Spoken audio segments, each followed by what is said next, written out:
تو راجہ صاحب اب یہ ہم دیکھتے ہیں کہ سالانہ جو ابھی فگر ہے فورن ٹورسٹ کا وہ آلموسٹ کوئی 12 لاکھ کے قریب ہے، 12 لاکھ لوگ یہاں آتے ہیں، لیکن جو پچھلے چند سالوں سے کلائمیٹ چینج کے اثرات ہیں اس وقت صرف گلگت بلتستان ہی نہیں، اوور آل ہم پورے پاکستان کی بات کریں، چاہے وہ کے پی کے علاقے ہوں، دوسرے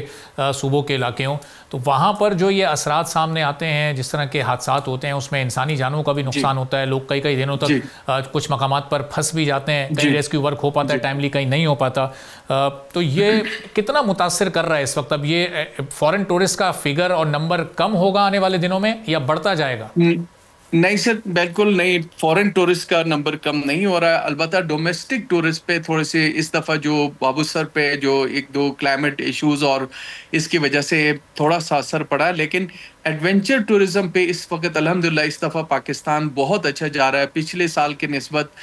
15 to 20% انکریز ہوا ہے، اور ہمیں خوشی ہے کہ ہم انکم بھی جنریٹ کر رہے ہیں اور لوگوں کو بھی اٹریکٹ کرنے میں کامیاب ہو رہے ہیں، لیکن سب سے بڑی کامیابی یہی ہوگی کہ ہم اس علاقے کو کی جو نیچرل اٹریکشن ہے، نیچرل بیوٹی ہے، ہماری جو ٹریڈیشنل چیزیں ہیں، ثقافت ہے، اسی کے ساتھ ساتھ علاقے کو ماڈرنائز کرنے کے بجائے ہم اپنی کلچر، اپنی ٹریڈیشن کو پروموشنز کے ساتھ انوائرمنٹ فرینڈلی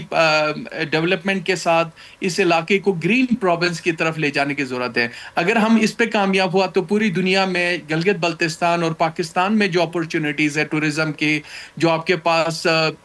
6000 سے اباؤ کے جو پہاڑ ہے، الحمدللہ تقریباً 5000 سے زیادہ ہمارے گلگت بلتستان کے اندر ہے، 7000 سے اباؤ کے ہمارے پاس تقریباً 40 سے 50 ماؤنٹینز ہیں، اور اس طرح کہ اللہ تعالیٰ نے بے تحاشا خوبصورتیوں سے اللہ تعالیٰ نے اس علاقے کو نوازا ہے۔ پاکستان کے اندر جو پوٹینشل ہے، آپ سندھ میں جائیں اور یہاں سندھ سے لے کر کلچر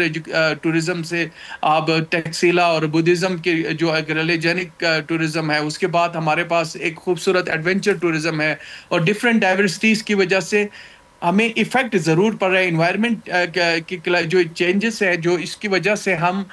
گلگت بلتستان بھی متاثر ہو رہا ہے، لیکن پورا پاکستان متاثر ہو رہا ہے۔ گلگت بلتستان کے متاثر ہونے کی وجہ یہ ہے کہ اس وقت جو فٹ فال انکریز ہو رہا ہے اور ہمارے ہمسایہ ممالک کی وجہ سے ہم زیادہ ایفیکٹ ہو رہا ہے۔ اگر ہم اپنے آپ گلگت بلتستان تو بہت لیس کاربن میں ہے اس وقت، ہمارے گلیشیئرز جو میلٹ ہو رہے ہیں ہمارے ہمسایہ ممالک کی وجہ سے ہو رہا ہے، لیکن پھر بھی ہمارے لوگوں کو ویل اویئر کرنے کی ضرورت ہے، ویل ایجوکیٹ کرنے کی وجہ ضرورت ہے۔ انوائرمنٹ سب سے بڑا امپورٹنٹ، گلگت بلتستان پورے پاکستان کے واٹر ریسورس ہے، 60% واٹر گلگت بلتستان کے گلیشیئر سے جا رہا ہے، تو ہمیں اس علاقے کی، اس خطے کی خوبصورتی، اس علاقے کی حفاظت ہم پورے پاکستان کے اوپر ہے، فیڈرل کے اوپر ہے، ہم سارے مل کر کریں گے تو اللہ تعالیٰ نے وطن عزیز پاکستان کو بے تحاشا پوٹینشل سے نوازا۔ لیکن ٹورزم ہی واحد انڈسٹری ہے جس کی وجہ سے ہم اپنی اکنامی میں بہت انکریز کر سکتا ہے، جو ہمارے اس وقت فائنینشیل کرائسس ہے، جو بھی ایشوز ہیں، اگر ہم ایک بہترین پالیسی کے ساتھ ٹورزم کو پروموٹ کریں تو Pakistan is the best destination for the world۔ Subscribe کریں اور بیل دبائیں تاکہ کوئی خبر رہ نہ جائے۔